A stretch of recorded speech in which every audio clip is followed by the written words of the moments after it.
Good morning. It's Wednesday, the 4th of April, 2018, and it's very, very nice to be back, boys and girls. Welcome along to this morning's United Kingdom tour, coming to you from Bracknell in Berkshire. I hope you're well this morning. I've had a lovely holiday. I must say, 4 days away. Let's just say hello to the early adopters this morning. Chris! I do believe, little Dukey Chrissy baby, it's the first time that you've been first in with a message. Congratulations to little Chris. There might be a little prize for you. Can you guess what it could be, lovey? Can you guess what could be your very big prize for me? Good morning, Chris. Nice to see you. Shania's there wishing that I had a nice break. Thank you very much, Shania. A lovely time. I saw the pictures of your church at Easter. Wow, they done up that on us nicely, didn't they? Beautiful. Good morning to Joey, Adam the plumber, Ray Reynolds is welcoming me back. Thank you, Ray. Andy Baker, morning, Andy. Robert Cooper, we haven't seen you for a while, dear. Where have you been, Robert? We thought you were dead. But you're not. This is good news. Good news. I think it's good news. Good news. I'm sure someone must out there think it's good news. There must be someone who thinks the fact that Robert Cooper is not dead is good news. Anyone? Is it? Hello? Anyone? There must be someone. Good morning, Robert.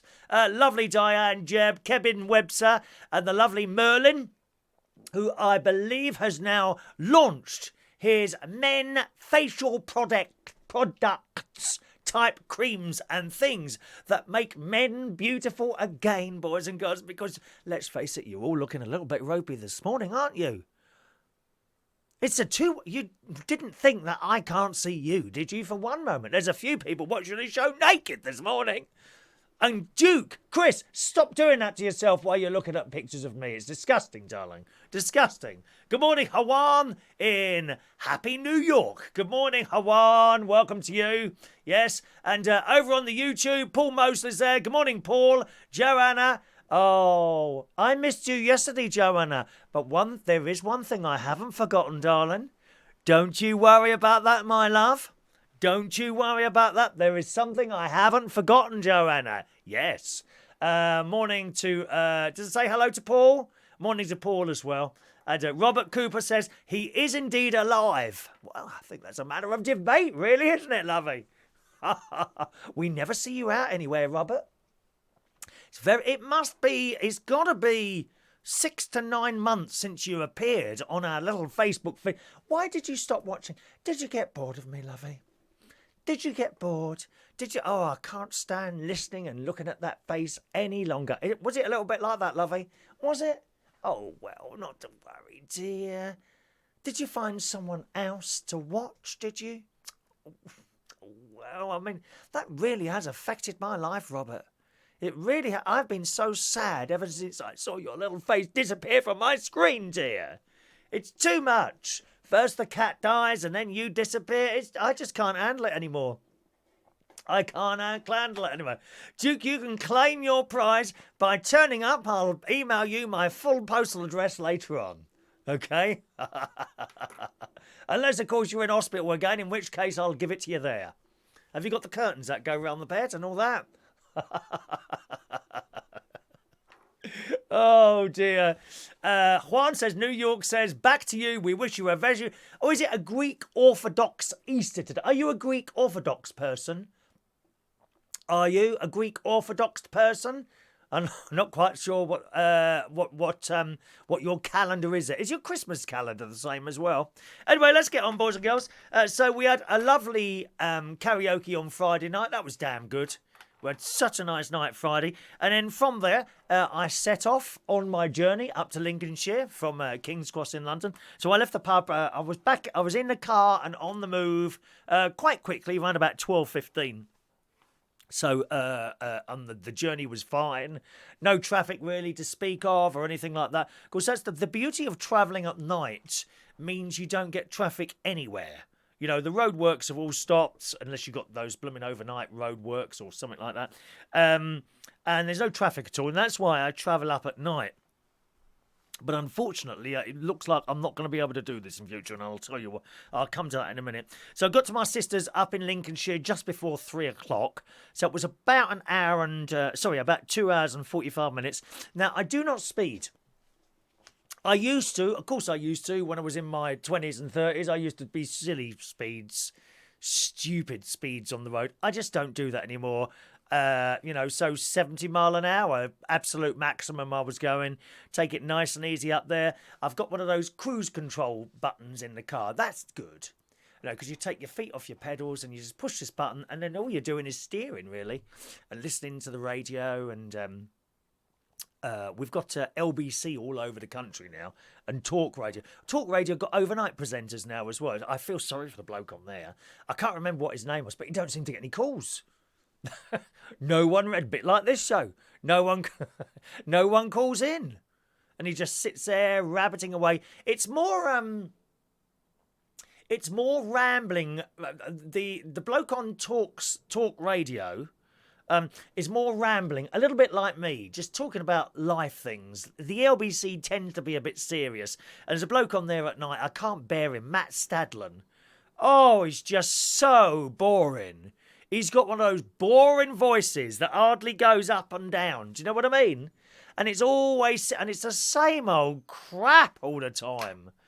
Oh, it's the same subjects on LBC all the time. You get fed up with it. I quite like the experts Clive Bull has on. On a Thursday, he has a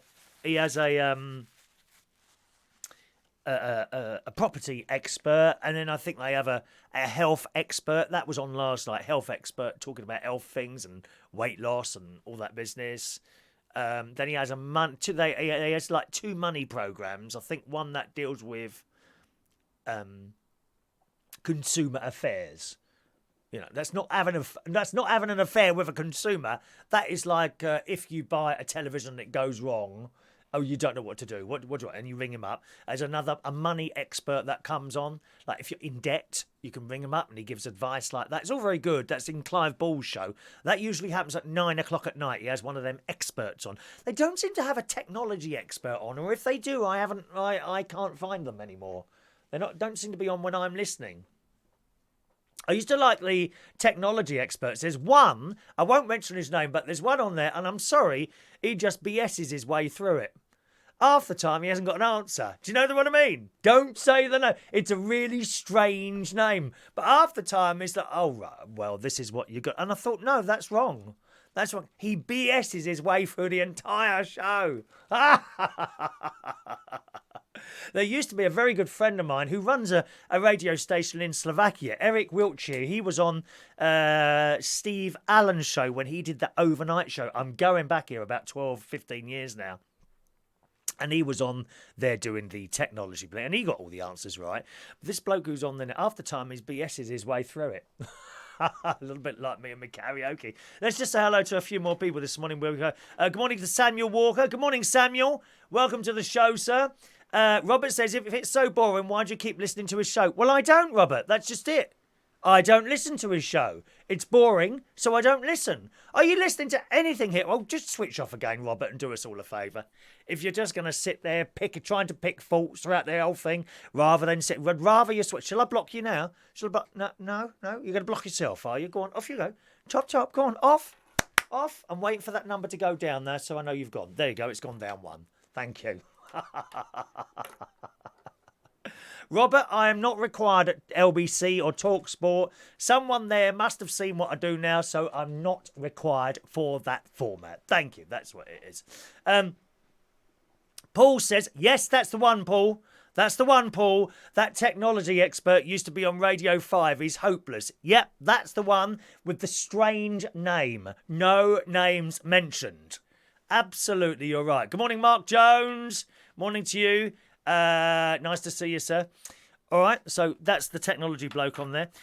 Got to my sister's just before 3 o'clock, and she's got toast and cakes waiting for me and crisps. In fact, just to come away from my little trip up north, I've weighed myself this morning. It's not good news. And I knew this would happen. I have increased weight by about 2.5 pounds since Friday. I am now 12 stone, 2 pounds, 0.6. How can you have a 0.6? 12.2.6. So I need to leave 2.5 pounds now. I've got to lose 2.5 pounds. So let's see how quickly we can do that before Slimming World next Tuesday, you see. See how quickly we can do that. So that's what it is now, okay? I'm going to do this every morning now. And we'll see how quickly it comes down. Because it's actually not too bad. £2.5 up after the amount of cake and chocolate that I've eaten over this weekend isn't bad at all. And I was getting a little bit down about this because I knew it was going up, you know, and there's not a lot you can do about it. I'm one of those people, and I've said this so many times before, I can't have chocolate, biscuits, cakes or crisps in my house. I can't go and buy a bar of chocolate, just have like a square of that. No, the whole lot goes. And same with Easter eggs, biscuits, open a packet a bit, or just have a couple of biscuits. Nope, they keep going. So I can't have them in the house. I don't have that really strong willpower, I suppose. So, easy answer, don't have them in the house. So I don't. So while I'm not anywhere, I'm just getting on with my own life, I'm okay. It's when I go out, if there's a birthday party and there's a cake, oh my God, I go mad. I have 3 slices usually. 3 large slices. And let me tell you, my nephew's birthday cake was delicious. Did you see it in the video? There was a little video. You may have missed it, boys and girls, of my nephew's 21st birthday party and my sister's dogs. You can find that on my Facebook thing, or go to YouTube, type in United Kingdom Talk, Tuesday the 3rd of April 2018, and it will come up there, okay? You'll be able to get it on there. So I can't have cakes. So we'll see how quickly that comes down. Whether or not I can lose £2.5 before next Tuesday's weigh-in, I do not know, but we must attempt it, dear. We must attempt it. So after my tea and cakes, I had a little sleep at my sister's house. Unfortunately, in the morning, my breathing was really bad. Now, those of you that regular will know that whenever I stay at my sister's house, I get really bad asthma. Much to the point where you think I'm going to have to go home. And this is the only place that I get it. My sister's house. I'm not convinced even it's the dogs. Because other people's houses have got dogs and cats. And I'm nowhere near as bad as I am at my sister's. And it frightens me. And you have this blue thing. Not working. Don't work. Not working. And it's so bad. The trouble is, once it's kicked off, it goes on for days. Unfortunately, you can't drive up there and check in to a caravan at 3 o'clock in the morning. It's just not possible to do that. That's why I drive up at night, stay at my sister's, only for one night. Just for one night only. One night only. Yeah, I just stay up there for one night, and then in the afternoon, I check in at the caravan. Okay? That's what I've been doing. But as I say, once it's kicked off, it goes on for days. You know, by leaving the house, it doesn't all clear up in half an hour. No, because whatever is in that house has got into me, you see? And it stays, and it carries on for days. Days. Oh. Anyway, so I put up with that. In the morning after our breakfast, we went to... what did we have for breakfast? I can't remember now. Doesn't matter anyway. We went to the Golf Hotel, which is where my nephew had his 21st birthday, was going to have his 21st birthday party. And we started setting up the room. You know, we went to this balloon shop, got all these balloons in the car. And when you transport balloons, you've got to put them in a big bag of some sort, like a duvet cover. So we had all these balloons in the duvet cover, shoved them in my car and shoved them in my sister's car as well. And we drove to the hotel. I think it was only me and her there at that point. And started setting up the balloons, and along came her husband to help. And my nephew's girlfriend turned up, little Charlotte. Oh, she's a pretty little thing. And her mum, Emma, who I met for the first time. I don't know what she made of me. I wonder what most people make of me, to be honest. And we set up things, and Charlotte set up the sweets table. You know, unfortunately, this is where it starts. This is where it started. Unfortunately, there was a large tub of Rose's chocolates. Yep, the orange ones, the strawberry ones, and the fudge ones. Probably exactly the same ones as you like. And I shoved a few of those in my mouth. And we spent some time doing that. After that, I checked into my caravan, had a little sleep there. And then we had the party, which was fantastic. Absolutely fantastic. So I had my sleep in the afternoon. When I got up, it had gone dark. I put the lights on. No lights in the caravan. The electric was working, but none of the lights were working. I thought, oh no. I looked at the clock and it's like, I don't know, 6 o'clock. Well, you can't go down to the caravan place, the office now. It's all closed. Easter Saturday before Easter Day was all closed, didn't it? You don't want to disturb them. I thought, well, I've got a torch on my phone. That'll be all right. I'm not one to complain all the time. Yeah, I'm not one of these people that look, actually, and you must know people that look around and all they do is moan. Don't it get on your nerves? They moan and moan and moan. Paul says he saw that table on the video with the sweets. There was loads of sweets on there, Paul. Loads of sweets on that table. And there was a big jar of, what are they, little marshmallow things. Oh, and the smell that came from those. Oh, it just smelled like a sweet shop. It was lovely. Absolutely lovely. Anyway, so I'm going around with my torch. And as I left, I put my black suit on. I wasn't sure whether I was looking like a gangster or someone on his way to a funeral parlour. Or a funeral itself. So I got in my car. As I got there, the white Range Rover pulled up, which I recognised from the office. I said, oh, hello, mate. I said, as you're there, I've got no lights in there. He said, yeah, someone else reported. That's what I've come to look at. Oh, okay. So that's fine. Went to the party. All well and good at the party. We had a Frank Sinatra tribute. He was fantastic. And Marilyn Monroe. Not the actual Marilyn Monroe, dear. Not the actual Marilyn Monroe. But we had someone doing Marilyn Monroe. She was from Essex. She was really good. And she was friendly and she was nice. And, of course, all Jimmy's mates are all around the age of sort of 21 because it was his 21st. All his young mates are trying to chat up Marilyn Monroe, aren't they? It's including George. And, and he kept saying to me, oh, Cora, look at that Marilyn Monroe. I said, well, go and talk to her. I'll say something for you. No, don't say anything. Honestly, she actually came and sat next to me having a conversation with me. And George, who's one of Jimmy's, possibly his best mate, I'm not quite sure, actually couldn't even turn around and look at her. He was so... Go on, George, just say something to her. I don't think he ever actually said anything to her. Now and again, he'd look round quick and look round the other way. I was like that with blokes. I could never chat anyone up outside. I could do it on a microphone. But one-to-one, I had terrible trouble chatting people up. It's quite funny watching all these blokes, all these, I have to say, young lads. They're all about 21. All of them were chatting up Marilyn, and I'm trying to chat them up. How funny is that? I did have my eye on one in particular whose name will be nameless. Oh, little George, bless you. If I wish I could have got you off with Marilyn Monroe, but it weren't going to happen, was it, mate? Never mind. See, if you'd have talked to her, something might have happened. You don't know. So that was that. They sung some songs.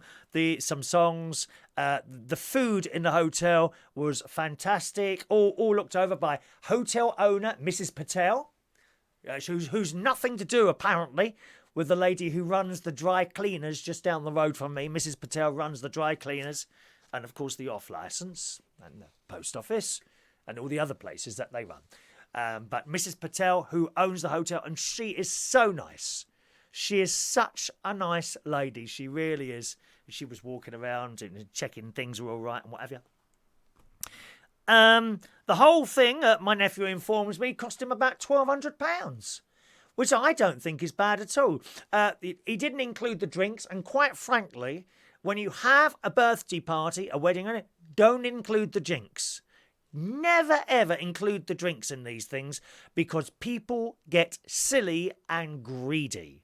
And they drink themselves into an oblivion, and it's cost you, and things end up getting broken, and rows break out. Never, ever include the drinks if you're going to have a party. It's just not worth the hassle. Even if you're rich, free bar, no, don't do it. Never, ever do a free bar. Make them buy their own bloody drinks. You know, you've put on all the entertainment.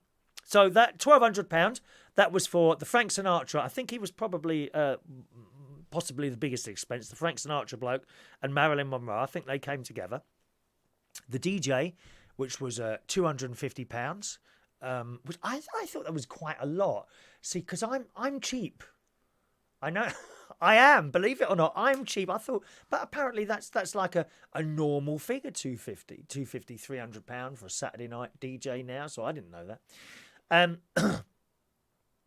The food was included, and of course the 2 rooms within the hotel, which were lovely rooms, really, really nice rooms. And he got all that done for £1,200, which I thought was damn good. I thought that was really good value for money.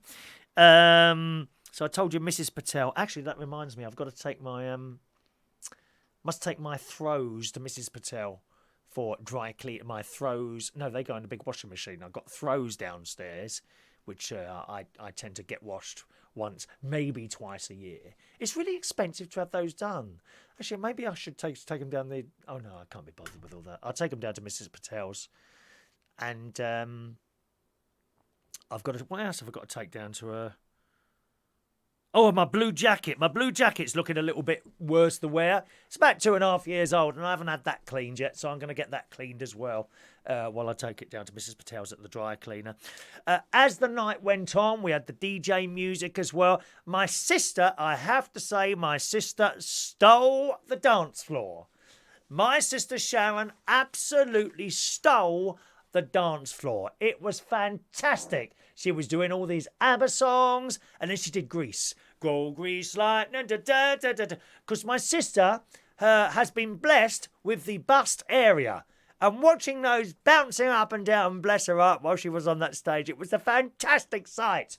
Only to have other young girls look at her in jealousy, darling. My lovely sister, she looked, I hate to say this, but my sister looked fantastic. She looked fantastic, and she had a damn good time dancing on the stage with me and with little children and things like that. I seem to be quite a good hit with the little children as well, who spent most of the night either chasing me around, jumping at me, or being chased by me, or some of them I like to drag them across the floor. You know, so I went, okay, lay on the floor, and I literally dragged them across the floor. Well, what do you want me to do? Stand up there with adults and talk politics? I can't think of anything more boring myself. No, I was over at the sweet table and on the dance floor with the little ones. Thank you very much. Much more fun than talking to you people. Much more fun. Absolutely. Paul says Marilyn Monroe would have eaten all the boys alive. I think you might be right there.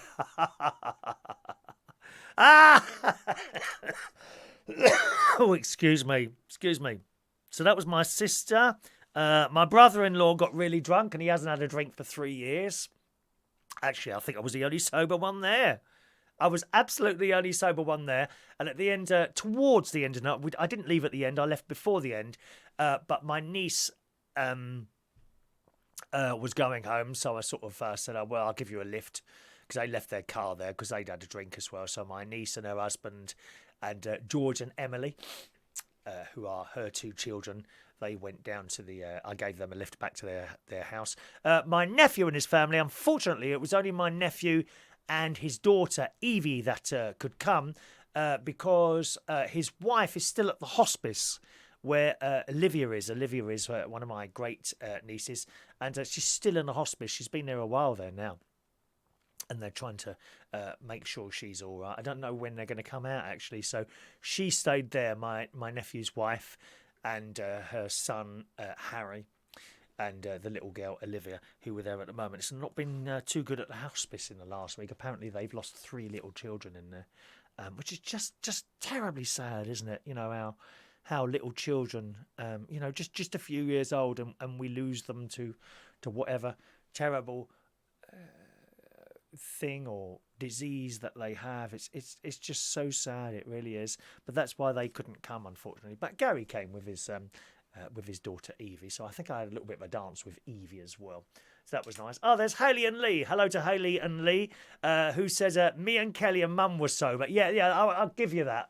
Okay, I think Hayley was there, and Hayley and Kelly, they are daughters of Kim. And they have children as well. Charlie, Paige, Olivia, Casey, and Mimi.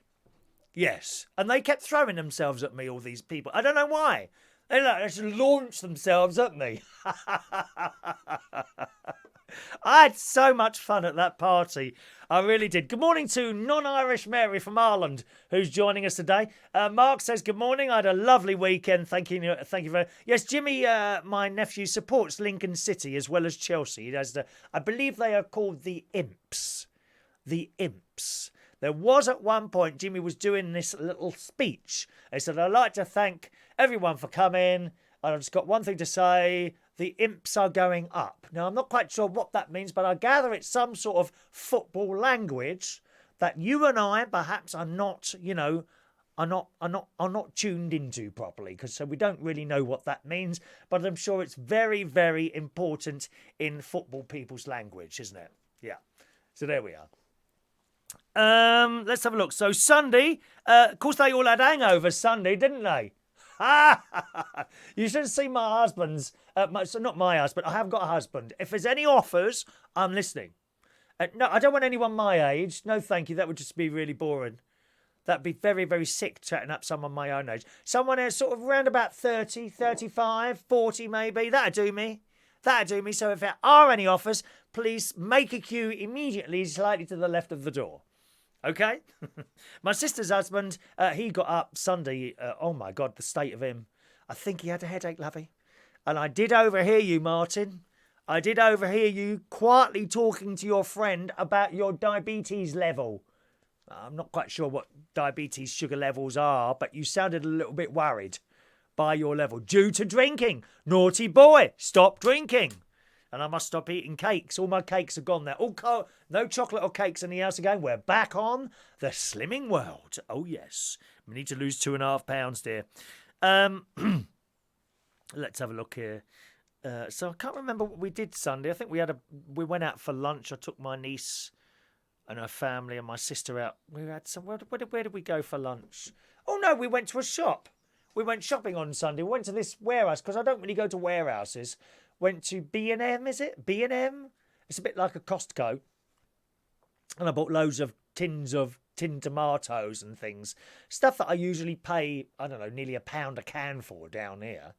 And it, you get a great big case for like £5. So I bought a load of those. Then I took them out for lunch. And we went to a pub. And the dinner place was actually in a conservatory. And it was really hot. And we went to one place that was full up. They said, well, it's going to be about 30 minutes for a table. So we left there, crossed over this busy road. Well, it was a difficult road to cross, I tell you. Don't people go fast round roundabouts now? Have you noticed that? The sort of cross bit was just after a roundabout. So, we got 2 little children and a baby. Baby Harry. Baby James. Baby James, who I managed to make cry 5 times when we first met. Yeah, 5 times. Every time he looked at me, he burst into tears. But isn't it fun? But that's because they don't recognise you. Because as time went on, that all stopped. It was lovely. So there was my niece, Tracy, my sister Sharon, and the 3 children there. There was George, Emily, and baby James. And we went in this pub and we had some dinner in there, and that was all nice. I got very hot in there. Got very hot in this conservatory thing, so I had to go and sit in the pub after my dinner and wait for them to finish. As of course, usual with children, all mess on the floor, especially around baby James. Baby James, yes. Then we came home, I had a sleep. I think I went over to my sister's in the evening, watched some telly there. And then Monday morning, my nephew Jimmy, it was 21st birthday. He had a wonderful time. He had a fantastic time, Jimmy, on his birthday. He really did. He came and collected my car because I had a little bit of damage on the front of the car, on the front side where the wheel arch is. Well, unfortunately, I'd scratched it going into the garage one night, and I did this months ago. What happened? Putting the car in my garage, and I always garage my car. It's very, very wide, and I've got such a small margin of error on either side of it. And one day it was really cold, and I had my hood up. I had a hoodie on. I know, at my age, I had a hoodie on over my head, and I couldn't see the mirror properly, and I'd scratched the blooming side of the car. Anyway, so he picked up my car, took it to his workshop because that's what he does. He fixes car body work and painting things on the cars and all that business. So he took that on Monday morning. So I'm now carless, you see, unfortunately. I'm completely carless now. So my sister came and picked us up Monday. I can't remember what we did now. I think we went out for some lunch and some again, my niece came over again, I think, and Tuesday as well. And eventually I got my car back Tuesday night, actually, 7:30 Tuesday night I got my car back. He brought it round to the caravan. In the morning, in the morning, Tuesday morning. Now the caravan site I'm at is Willow Holt. They only have one hire caravan there. All the rest are like owners, and down the other end are like tents and mobile caravans. What are they called? Touring caravans. They're all down the other end. So up at my end, it's so quiet until my niece turns up with her children. Oh my God, the noise, dear! Shouting and screaming and running up and down because they get very excited, don't they? My one of my great nephews, George, he loves, same as me, he loves caravans. He didn't want to leave the caravan. He loves them. And he's like, oh, we're going to have a look. And then start looking around, opening doors and things, looking through all my things. Nosy little gits. Nosy. And of course, for 4 days, I've been so careful so I don't have to clean the caravan. I don't make a mess. Now there's mud on the floor, there's sweet wrappers everywhere, dribbles from baby James on the seats. Oh, God's sake. But worth it for the visit. And they were so noisy, running, because you've got a little veranda around the caravan as well. So you come out the door and walk around the front. Oh, they're running around there, up and down. The girl, it's a little, Emily is screaming her head off as she's running around, waving her hands in the air. She does that. She does. I don't know. Don't ask me why. She's mad. They're all mad, dear. All mad. I'm like, shh, shh, shh, shh. Oh, gosh. So then we went out to dinner from there. And you see, this is the thing. Every time we had dinner, it was chips and something. Chips and something fried, which is where the extra £2.5 has come on. That, as well as my sister's Easter present to me, which was a massive box of Maltesers. I did share them with George and Emily. I think I gave them one Malteser each. Whoa, you can't give children too many sweets, dear. One each is massive enough. Oh, God. Hayley, the joys of having kids. The noise, dear. Where does all this noise come from? Screaming and shouting all the time. Shut up. But don't you notice it when they've gone how quiet it is? And you think, oh, it's quiet and peaceful. And then you're thinking, oh a bit too quiet now, isn't it? So you can't win. So we had a bit of lunch, as I say, on Tuesday. Came back to the caravan, had a sleep. Jimmy brought the car back round about 7:30, at which point we immediately loaded up the car with my cases and other bits and pieces. Had a quick clean around the caravan, because you have to leave it as it was when you got there. You don't want to leave a dirty caravan for someone. I mean, you would be charged anyway for someone to come and clean it, but that's not the point. You don't want to leave a dirty caravan. I think that's awful. I really do. Even if someone's going to come in and clean it, I couldn't leave rubbish everywhere. I know some people probably do. A little bit like everything, isn't it? They leave rubbish everywhere. No. You've got to clean it for the next person. So I like it nice and clean. And drop the keys back into the house, the owners, because it's a private resort, you see. It's not a chain. It's not like Haven Holidays. This is like a one-off. So they got their house. They live on the site. So I post the keys back through to the site, to the house. Then I went to my sister's, collected my computer bag, because I don't leave that in the car. Along with my stuff that we bought from the warehouse, and off I went. And I left Sharon's house, my sister's house, around about 9 o'clock, I think it was. And I got back, perhaps a little bit before, around about 9:15, and I got back here at 11:45 last night. Stopped on the way here, on the way back for petrol. All that got very dicey. The empty light came on, and it said I had 40 miles left to go in the car. And the journey said I had 39 miles to go, which didn't give much margin of error, dear. So I kind of stopped. I came off at the A30 instead of the M3, and I went to the petrol station that I know there. The empty light had been on for ages, I tell you. Oh, I hate that. You should never really do that, because sometimes you can get sediment. Now, there's a good word, isn't it? Do you like that word? Sediment. You can get sediment in the bottom of your tank, you see, and it can block up your tubes. That's a terrible thing, dear. It's a terrible thing to have your tubes blocked up, I'm telling you now. Don't let your petrol go down to nothing. Which is, I think, what I did. I'm sure I was running on fumes by the time I got to the petrol station. Anyway, I filled up, got back here, unloaded my bag. I had some dinner when I got in. One more piece of cake that my sister had kindly placed into my bag. I had that. And went to bed, and here I am this morning. And what a wonderful time. Joanna says, I can tell how much you love the little ones. I love it. I love it. Maybe... you know, in another life, perhaps I could have done something with children. I don't think teaching, no, not teaching, some sort of caring, fun thing. Well, I did Scouts years ago. I was a cub leader. I loved it. Absolutely loved it. But at the time, I got busier with my work and the DJing thing. And I was working for BT at the same time. It became impossible to do everything, so something had to go, and that was it. So I was a scoutmaster. That was I was a young scoutmaster. I was 21 years old. That was gosh, that's so long ago. 21, 31, 41, 51, 2, 3, 4. It's like 34 years ago. Third Roehampton. I do wonder, seeing sometimes what all these people are doing now. You know, these people that were your scouts and whatever. And of course, the people that I was at Scouts with. You know. I do wonder what these people are doing. Perhaps I don't know what other job I could have done. I could drive them around, you know, in a minibus.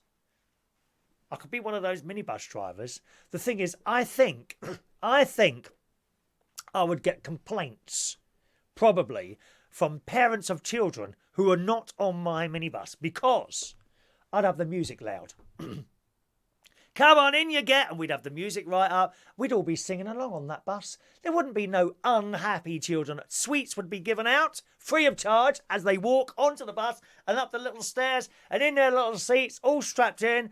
It's Chris's minibus. Da, da. Right, what do you want on, kids? Let's have some Beyonce. Da, da, da, da. And they'd all be dancing in their seats. And other parents would be jealous of the fact that their children aren't on my minibus. So you'd get a complaint, would you know? Oh, we've just seen that. Chris Reardon's minibus. He has that music up. Oh, it's not good for the children's ears. Oh, go away, you miserable old bag. Mind your own business. You'd get that, wouldn't you? You know what they're like? Have you seen some of these mothers? They're so overprotective. Awful people. Dreadful. They're the same ones that push their children forward.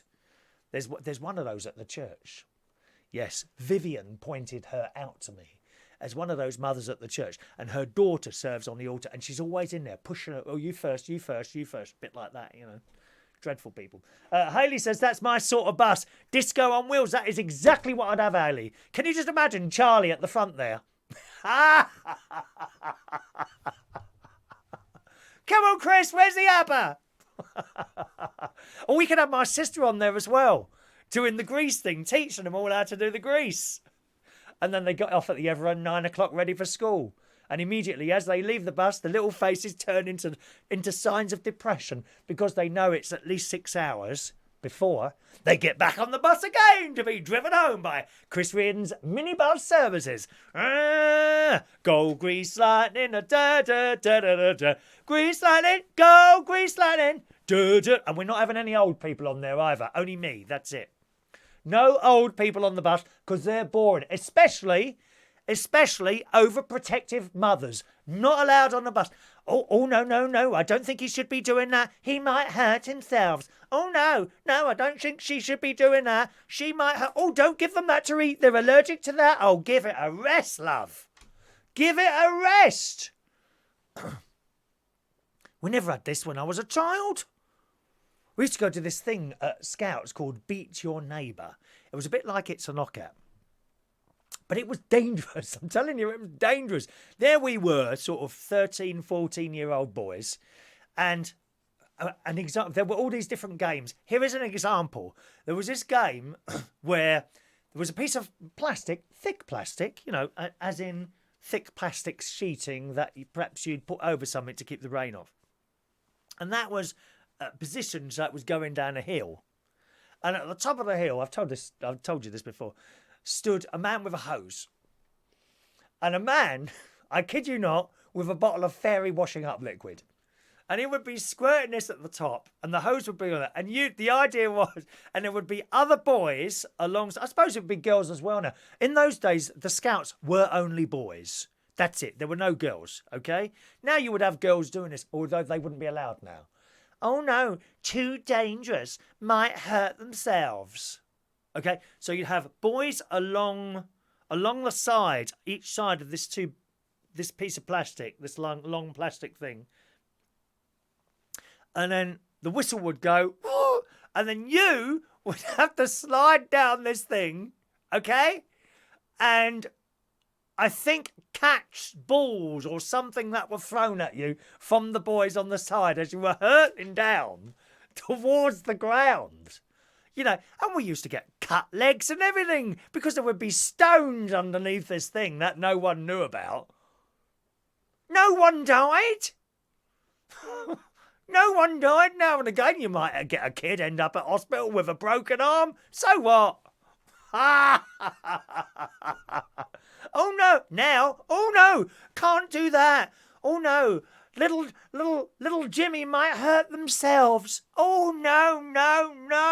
Oh no, don't remove that piece of cotton wool from around them. They might get hurt. Oh, it's pathetic. Some of these mothers are I hope you're not one of these, Hayley. They are absolutely pathetic. Oh, Lee goes to Scouts, does it? Well, Lee Lane, was he in my Scouts? He weren't in my Scouts, was he, Lee Lane? I'm just trying to think. I've got a picture of my Scouts somewhere. No, Cubs. I had Cubs. I didn't have Cubs. I had Scouts. Sorry, no, I didn't have Scouts. I had Cubs. I was in Scouts, I was in Venture Scouts, then I was a leader. I had Cub Group, third Roehampton. But we didn't have Scouts, it was only Cubs. And from there, if they wanted to go on to Scouts, they had to go up to the first Roehampton. You know that hall's gone, don't you? The first Roehampton Scout Halls. It's gone. Flats. God, dear, Flats that is. Shocking. That's in Roehampton. I think the first Roehampton Scouts are still going, but they meet in the parish hall, which is next to the Flats. That Scout hut was there for ages. And I remember when I was in the Scouts, this was in the 70s, we used to save up newspapers. And we would sell the newspapers for cash, and they were saving up for an extension to the Scout hut. And all that was built and all that. It's all gone now. All gone now. How is that? I was Lee's leader, was I? Oh, well, I've got a picture downstairs. I'll see if I can find the picture. I don't think he's in it. There was a blonde-haired kid in it called Kevin. Kevin someone. I remember him. There was Kevin. I don't remember. Kevin's the only one I remember for some reason. No. And I think the picture... where was the picture from? What were we doing? We must have been at an event or something. Of course, you remember when we used to do the sports day down at the Roehampton Gate School, wasn't it? We did that a couple of years running. I don't think we did too well, but it doesn't matter, does it? You know, when you're doing these sports things for Scouts and stuff, it's not about winning. It's all about taking part. We had a good time there, but running a Scout group, it's not an easy thing to do. Well, it is. Sorry, that's a lie. It's relatively easy, but it takes a lot of time. It takes a lot. You don't just turn up and for 2 hours you do things like games and like you try and do sort of things where you learn stuff like knots or something like that. You know, it's not just that. There's book work to be done, and I would imagine again this was back 1981. I would imagine nowadays there's a lot more to it, paperwork-wise. You've got to be checked out that you're not a pervert and all that business. You've got to have special certificates. There's a thing that you have to do now or that you have to pass to work, do anything at all with children. I can't remember. Someone will know what that is. Anyone know what that is? It's got a name. Someone remind us what that is. So it was great. 1977, so 1987, 86. Maybe it was 80. Was it 85? Was it 1985? I can't remember now. I can't remember when it was, but I've only got one photograph, and there's about 4 or 5 people in this photograph. Yeah, that's all I've got. Photographs falling apart now. Good morning to Galamo. Welcome to Galamo. Welcome to you, sir. Shania's laughing her head off. That's what we like, Shania. Laughing. Good morning to Kim. Where am I taking Jimmy on holiday? So here we go. I'm taking Jimmy on holiday to Las Vegas. We are going to Las Vegas in October.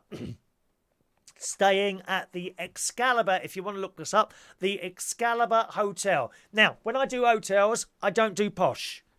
I do not understand needing to stay in a 5-star hotel with a marble bath and all that business. So it's a basic room in the Excalibur Hotel. If you want to have a look it up, there's lots of entertainment going on within that hotel. And of course, up and down the strip in Las Vegas, there's lots to do. I've asked him to look online now to check out what he wants to do. There's lots of shows on there. I'm hoping that he might want to see Lionel Richie. There's certainly a Rat Pack show on there, which I know he wants to see. People doing Frank Sinatra, that sort of thing. As I say, I hope he wants to visit the Grand Canyon, little helicopter plane ride on there, and a boat ride, and so much to do. Each hotel has something special. And of course, the casinos and all that. And I said to him, I don't really do gambling. Last time I went to Las Vegas, I think I put $10 in a machine. That was it. I said, but if you want to do that, the idea is you set yourself, you take out a certain amount of money that you know you want to spend. You take that as you're going to spend it. You're not going to win anything. And once you spend that, you walk away. That's it. But he also likes to do designer shopping and all that. And they've got outlets at either end of the Las Vegas thing. So yes, thank you for reminding me. That's where I'm taking him to, Las Vegas. And we're looking very forward to that. On British Airways, we'll take more care of you. Fly the flag. Have a look it up. Excalibur Hotel. That's where we're going. Thank you, Paul. It's the CRC Chris Criminal Record Check. No, isn't it CRB? I don't know what that stands for. I honestly don't know what that stands for. Okay? There's my niece who's telling me I'm too loud this morning. That's it. Chris, when am I taking you on holiday? I beg your pardon, dear. When did I say I was taking you on holiday? What do you think this is? Tom, I'm going to have to hire a Pontins or a Butlins and all the people that want to come on holiday with me. I think it's all about a freebie holiday, isn't it? Dear me. Thank you, Shania. B&M have recently opened a shop on the Isle of Wight. Tracy Booker's is the place I was. We went to yesterday to buy the tins of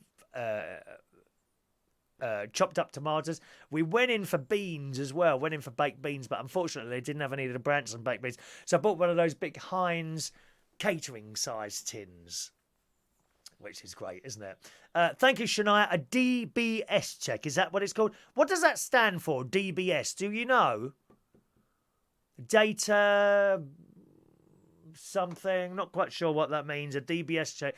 And I think now that's what you have to have. If you're going to work with children, you've got to do that. I don't think that's the only thing.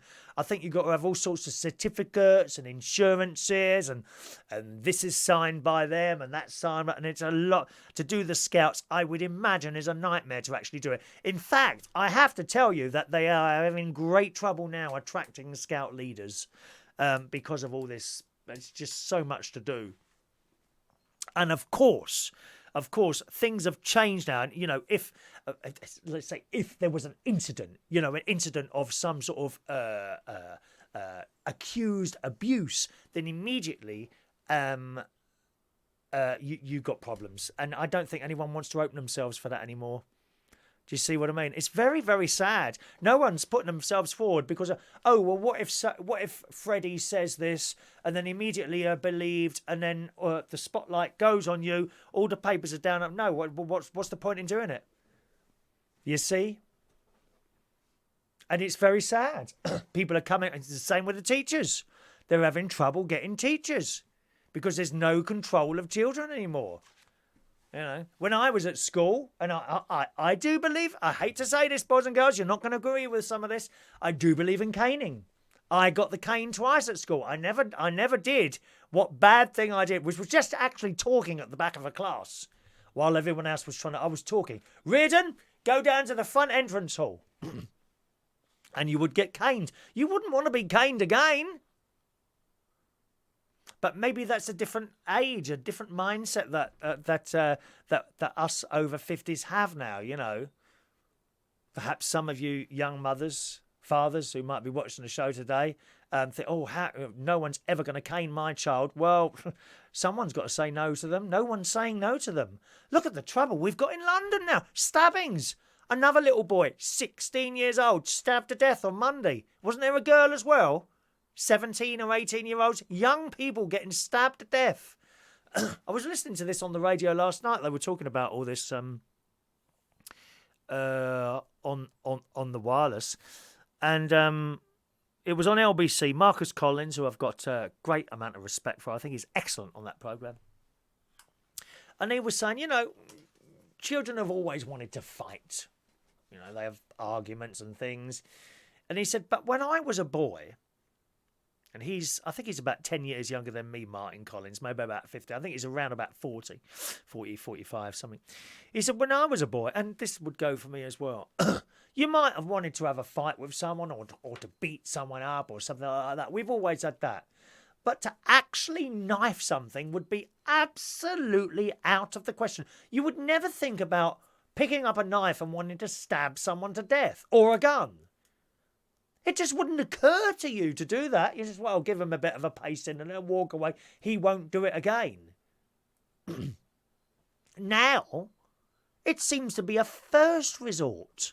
Carrying a knife or something like that. First thing you do, stab him in the heart. How did that happen, changing like that? See, I put a lot of it down to the telly and the internet. You can't blame the internet for everything. You can't. Yeah, we've had people being shot and stabbed on the telly for years. And let's be honest, the horror films have got more and more horrific. When you take something perhaps like Vincent Price or a vampire thing or something like that, they were our horror films when we were children, weren't they? Things like that. Friday the 13th. Now, stuff like The Hostel. I mean, it's all just knives and horrible things, isn't it? Completely different. And I wonder why did the knife thing, certainly not so much out of London, I don't suppose, but certainly in London, how did that become like the first thing you would do? Terrible.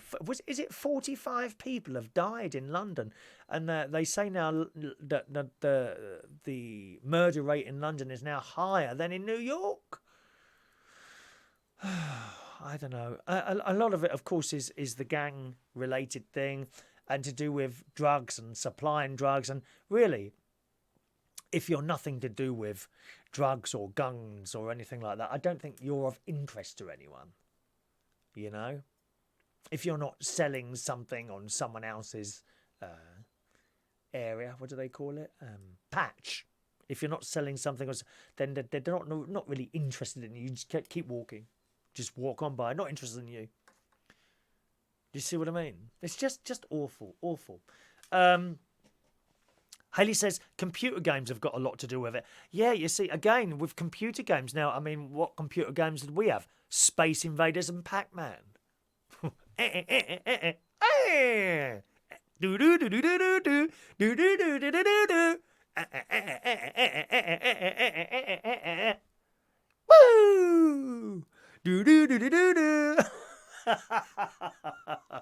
Computer game. That's what we had. And Space Invaders.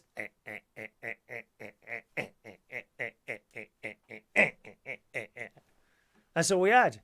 Now, I mean, they're almost identical to having a war on your TV screen and you're controlling it.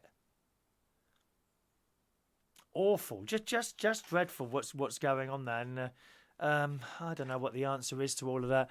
But I think one of the answers is that no one says no to the children anymore. You can't slap one or anything like that. And if you did, instead of, if I got in trouble at school, which didn't really happen, but I know if other boys got, because I went to an all-boys school, London Oratory in Fulham I went to, and if you got in trouble, and one of the worst things that would happen, I mean, it's bad enough getting a cane, but to have a letter sent to your parents, oh my God. And your parents would take the side of the school. Why have you been doing this at school? Look, the teachers had to write to me. Oh my God, they'd get a hiding from their parents. Don't happen now. Now the parents get their letter and go down the school and blame the school and take the side of the child. Something went wrong there. I don't know how you can go back. There is no discipline in some of these schools. How do you turn it back again? It's worrying. You think it's bad now. What about the next lot? What about the next lot? Oh, you mustn't hit them. You must talk to them and understand their needs. Well, that's not working, is it? Bloody liberals. Bloody liberals. Very worrying indeed. Very worrying. Grand Auto Theft. I thought that was a racing game. Is it look a bit more violent than a racing game? Again, with the cars. We used to have car games, but that's all they were. Racing around the track. Winner is the first person who gets to the finish line. That was it. Grand Theft Auto. That sounds a bit criminal-ish, isn't it? Eh? Weird City Citizen said, I always got my legs slapped by this angry woman. That's... Then my mum went mad when she saw the red handprints. Why did you get your legs slapped by the angry woman, though? You must have done something naughty. Oh, he wants to know, when's my radio show on?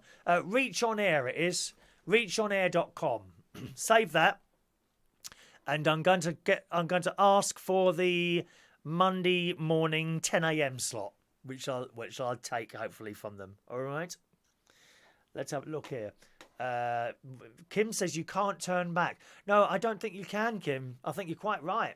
I don't see how you can turn back the clock now. The horse has bolted.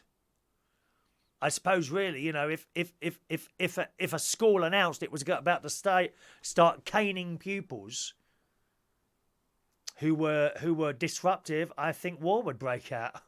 I think you're quite right. I don't see how you can go back anymore, really. Very worrying, very worrying. Andy says, can you be my uncle and take me to Vegas? No, you're too old. Old!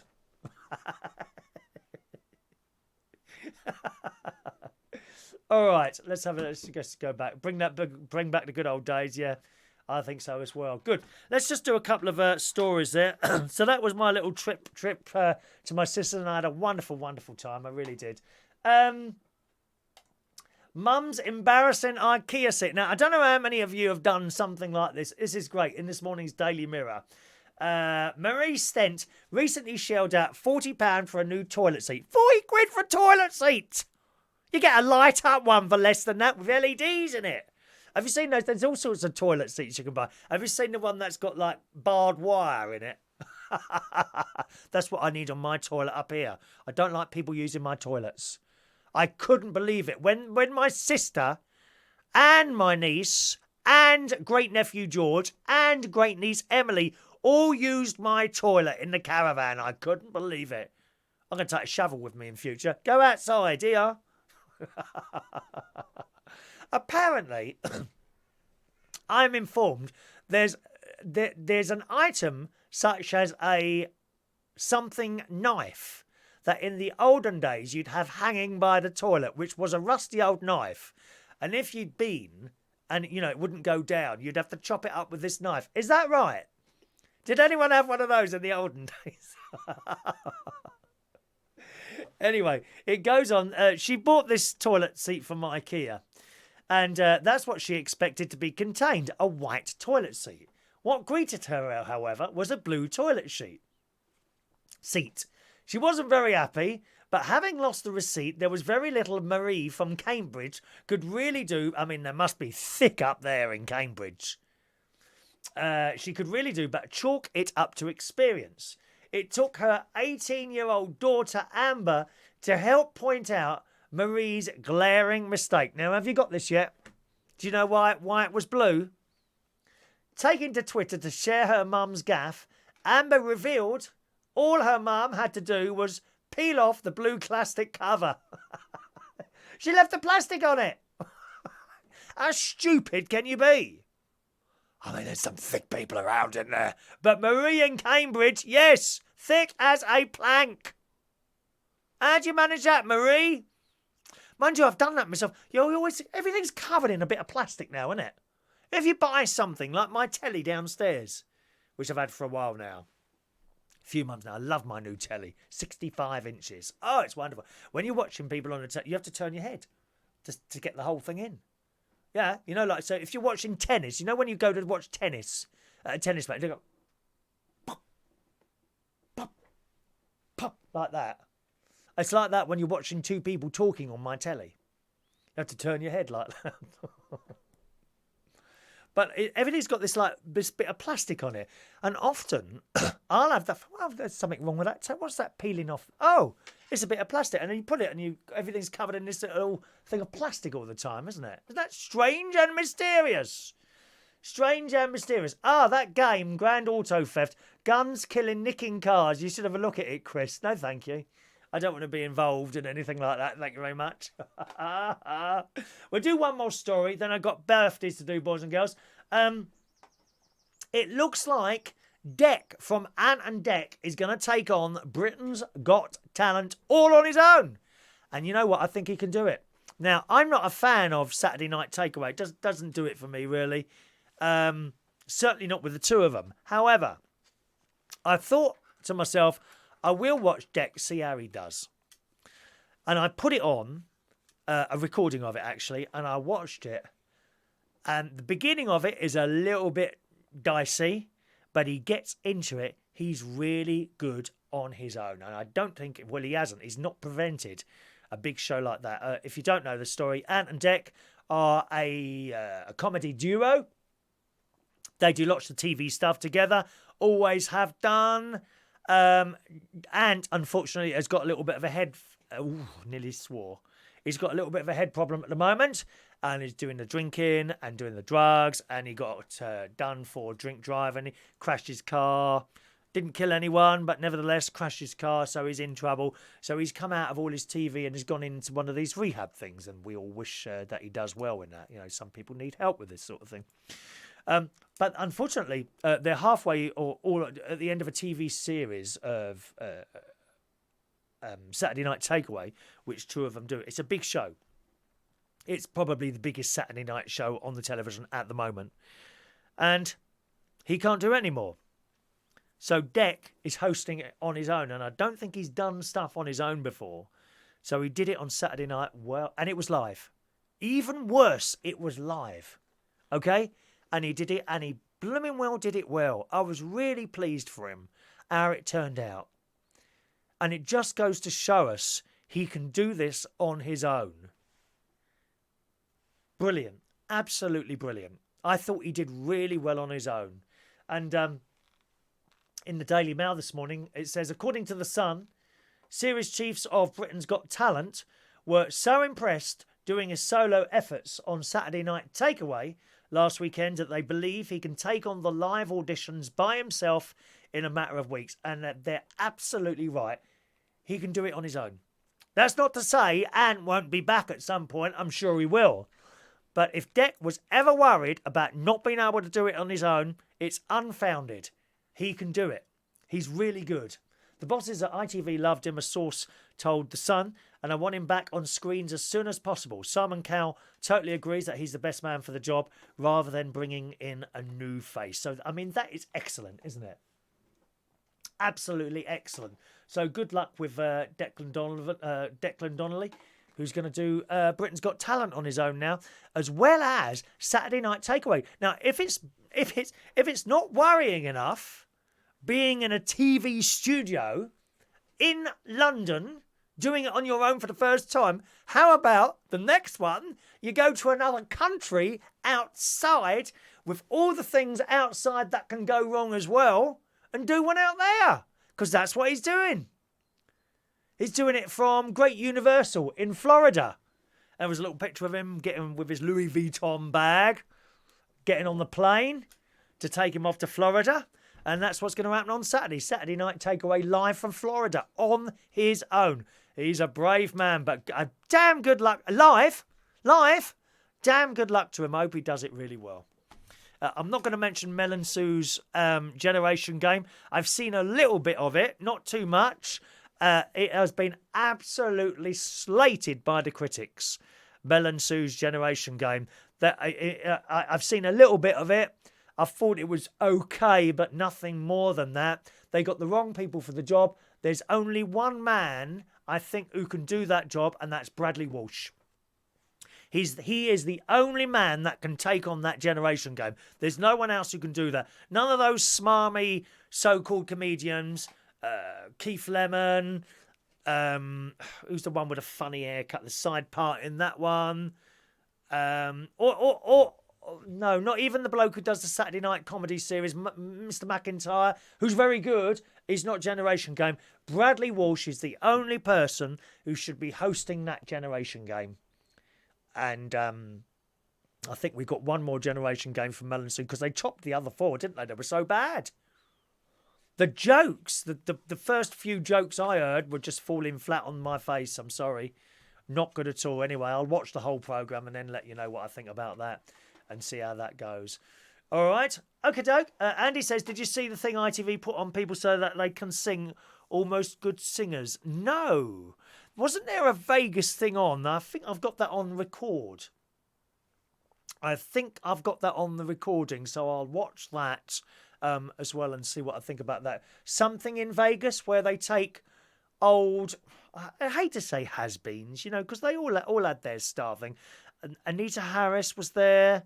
The bloke with the ostrich, and some others. I think they've gone to Vegas to do shows and see how that's sort of like a second chance type thing, Oh, hang on, I'll have to go now because it's nearly time to have my pills. But yes, I'll watch that as well and see how that goes on. All righty, let's do today's. We're going to do today's birthdays and yesterday's birthdays as well. First of all, today's, and happy birthday today to Jayson. Jayson Passy, 45 years old today, who is a jockey. Happy birthday, Jayson. Hope you're well, sir. 45 today. Sue Razak, happy birthday to Sue. Demeanor Macau. Demeanor Macau, do you get that? That's a drag queen name. Happy birthday to you. Daam Costete is 27 years old today. Denise Michelle Evans is a young 49 today. And there she is. 53 today, Joanna Evola. Hello, my darling. Regular viewer to this show and joiner inner. Joiner inner, because she joins in as well. She sends those messages. Happy birthday to you, Joanna. Pleasure to have you with us at 53 years old, all right? Happy birthday to Angel Hatterubio. 35 years old today. He lives in Holland and is doing very well over there. Long time since I see you now, Angel. I'm out of the Two Brewers. I left there a while ago, as you probably know. About 7 months ago when they decided to go to 3 o'clock in the morning. That was too much for me, dear. Oh, no. Not 3 o'clock in the morning. I should be falling asleep. Happy birthday, Angel. Paul Ian Hipkins. Happy birthday, Paul. Jamie Friel is 43 today. DJ Vassbox, 47 today. Sean Ryan. Hello, Sean. In sunny Australia. Cousin Sean is 44 today. Happy birthday, Sean.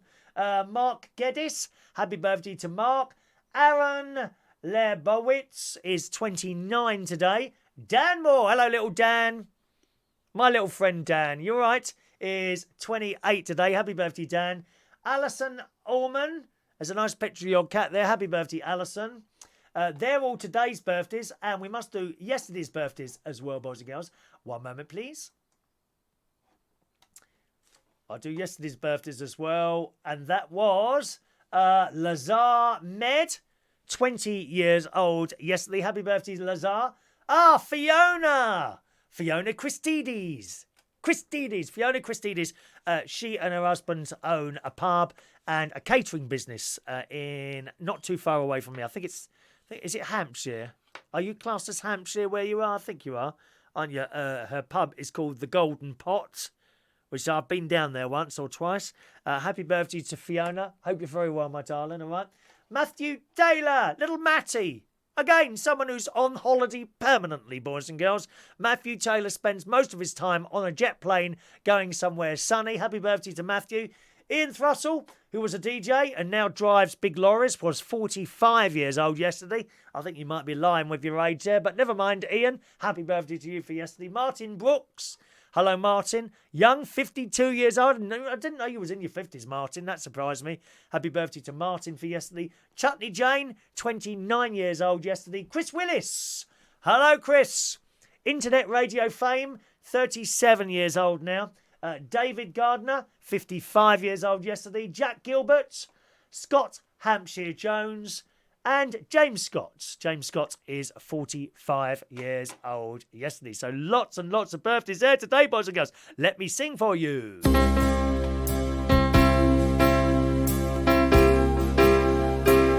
Here we go. Happy birthday to you. Happy birthday to you. Happy birthday. Happy birthday. Happy birthday to you. Have a lovely birthday, boys and girls. So I do today's and yesterday's birthdays. Can't really keep going back further and further. If it was your birthday on Sunday, tough. Because we, unless you want me to read it out, which I'm happy to do so, pop us in a little message privately, perhaps a little bit later on or something like that, and I'll stick it on there for you tomorrow. And that's no problem at all, all right? Thanks ever so much for joining us on the show today. Hope to be back with you tomorrow morning, around about the same time, okay? Around about 9:30 tomorrow morning. We are strictly back on the slimming world now, and let's see what we can do in one day. So at the moment, I'm 12 stone, 2 pounds, 0.6. I think that's what it says. 12 stone 2.6. That's it. Yeah, 12 stone 2.6 at the moment. Hopefully tomorrow I go down just a tiny little bit. Tonight it's Wednesday, so I'll be hosting a quiz tonight. It's at the King's Head Theatre Bar. King's Head Theatre Pub, rather. 115 Upper Street, Islington. It's the Wednesday quiz of the week. Starts at 8:30 if you want to come and join us down there. Some nice prizes. We've got a £30 bar tab. It's the top prize. Bottle of wine is the second prize, and as always, boys and girls, it's completely free to join in the quiz. All right, so that's quiz night tonight, and indeed every Wednesday at the King's Head Theatre Bar, Theatre Pub, 115 Upper Street, Islington, London, N1 1QN. Have a lovely day, boys and girls. I shall have my pills now, another cup of tea, and then down to the swimming pool to exercise. We need that exercise. Thanks for watching and listening. Bye bye now.